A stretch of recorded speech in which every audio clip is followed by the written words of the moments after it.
दिसंबर की आज 3 तारीख है और मौसम ऐसे ही हो रहा है। बीच में जैसे हल्की फुल्की 1 दिसंबर के दिन ही बारिश होने लगी और उसके बाद भी बारिश होने लगी, छुट-पुट बारिश जैसे। और मौसम जो बादल ज़्यादातर टाइम रह रहे हैं और बीच में जो ओस खूब सारी पड़ रही है, तो ओस से जो ड्यू ड्रॉप्स होती हैं उनसे जब फूल ये हमारे खिल रहे हों तो अगर इन पे खूब सारी ओस गिरती है और बारिश भी जैसी होती है इन फूलों पे गिरती है, तो हमारे ये फूलों की लाइफ जो काफ़ी कम हो जाती है और काफ़ी नुकसान करती है। तो जिन मेरे बहन भाइयों के ये फूल खिलना शुरू हो चुके हैं, कलियाँ बनी हैं, तो तब कोई प्रॉब्लम नहीं है, प्रॉब्लम वाली बात नहीं है।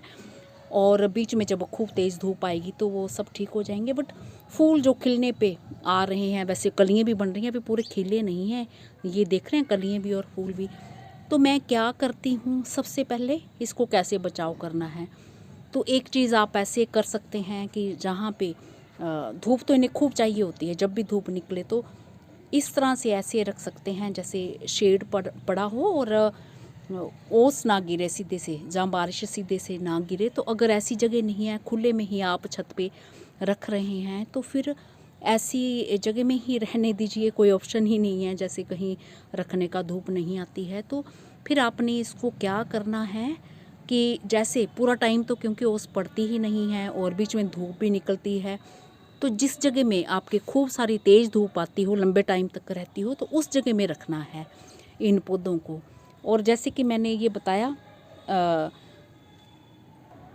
कि जब इन पे फूलों पे पानी गिरता है, जहाँ ओस गिरती है, तो ये फूल जो फूलों की लाइफ बहुत कम हो जाती है, तो ये सड़ने जैसे लगते हैं। तो क्या करना है आपने, जब भी आप पानी दें इनमें, ओस का मैं तरीका भी बताती हूँ, पानी जब इनमें दें तो फूलों के ऊपर पानी नहीं डालना है आपने।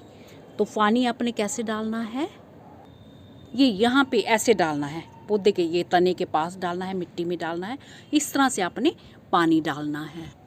दूसरी बात ये कि ओस जब पड़ती है तो इकट्ठे इकट्ठे फूल जैसे हमने बांधे हुए हैं, तो इस तरह से बांध के नहीं रखने हैं। तो मेरे यहाँ जैसे प्रॉब्लम होती है तो मैं 2 तरह से इसको करती हूँ सेटिंग। जैसे हवा वगैरह चलती है तो थोड़े खुले से लूज़ हों, तो फिर ये झूल के जो टहनियाँ वो भी होने लगती हैं, थोड़ी टूटने का भी डर रहता है, इसलिए मैं भरे हुए फूलों से, फूल बड़े हैवी हो जाते हैं, तो मैं इनको थोड़ा बांध के रखती हूँ। तो जब ये ओस वगैरह पड़ती है तो आपने क्या करना है, खास करके 2 धागे बांधने हैं। तो 2 धागे, एक तो मैंने ये टाइट करके इसको बांधा है और एक लूज़ करके ऐसे कपड़ा बांधा है। जब ओस गिरती है तो मैं फिर इसको जोड़ ये टाइट वाले को ये खोल देती हूँ। आज नहीं गिरी, कल भी नहीं गिरी, परसों हमारे खूब सारे, बल्कि धूप का टाइम भी हो गया था, तो मैं इसको ऐसे खोल देती हूँ, लूज़ कर देती हूँ इसको। तो मैं इसको खोल के बताती हूँ, ये गांठ पड़ी है, नहीं तो मेरा वीडियो बड़ा हो जाएगा। तो ये पौधे मेरे फिर इकट्ठे होने के बजाय जो फैल जाते हैं, ये इस तरह से ये पूरे फैल जाते हैं। ये इस ये स्पॉट देता है फिर ये लूज़ वाला। तो ये देखिए ये पूरे ऐसे फैल गए हैं, ये देखा आपने।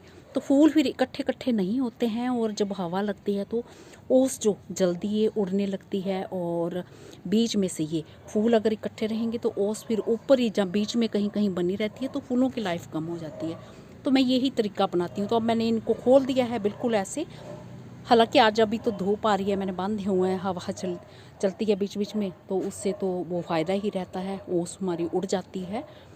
और बारिश का पानी, अगर बारिश तो हुई थी, अभी नहीं हो रही है, तो ये देखिए हवा जैसे ये झूल रही हैं टहनियाँ। तो जो जैसे कोई भी बिल्ली वगैरह मेरे गार्डन में आती है, हमारी जो गार्डन में घूमती है, तो वो भी इधर खारिश वगैरह करने के लिए मलती रहती है, तो खूब सारी जो ब्रांचेस फिर टूट जाती हैं। तो इसलिए मैं बांध के इसको थोड़ा ऐसे रखती हूँ ताकि टूटे ना। तो ये चीज़ मैं करती हूँ। तो मेरा ख्याल है अब आपको समझ में आ गया होगा। और अब मैं फिर इसे बांध देती हूँ अभी, क्योंकि ऐसी प्रॉब्लम नहीं हो रही है और धूप भी है इस टाइम मेरे यहाँ।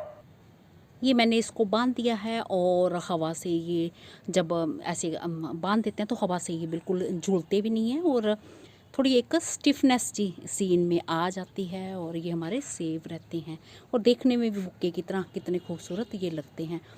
तो यही वो सब केयर आपने छोटी छोटी ये चीज़ें अपनाएं तो आपके गार्डन में जो फूल लंबे टाइम तक बने रहेंगे। बाकी ये जो एनुअल क्रिसैंथेमम जो पहले मैंने पौध लगा रखी थी, ये मैंने ट्रांसप्लांट कर चुकी हूँ, चल पड़ी है। ये हाफ साइड के जो गमले में से सपोनेरिया भी मैंने की हैं और कुछ इधर फैला दूंगी, एक ही गमले में रखूंगी, कुछ अलग में कर दूंगी। हाँ, ये जो एनुअल क्रिसैंथेमम की मैंने जो बाद में पौध तैयार किया कि मैं बाद में लगाऊंगी, क्योंकि इनका ये फ़ायदा है, ये 40 डिग्री तक भी इनके फूल खिलते रहते हैं। तो छोटी छोटी बोतल में एक आधा पौधा, 4 इंची पॉट में 1 या 2 पौधे, तो इस स्टेज पे आके आप ट्रांसप्लांट कर सकते हैं प्लांट्स को, पौध को। इसी के साथ शुक्रिया जी, नमस्ते।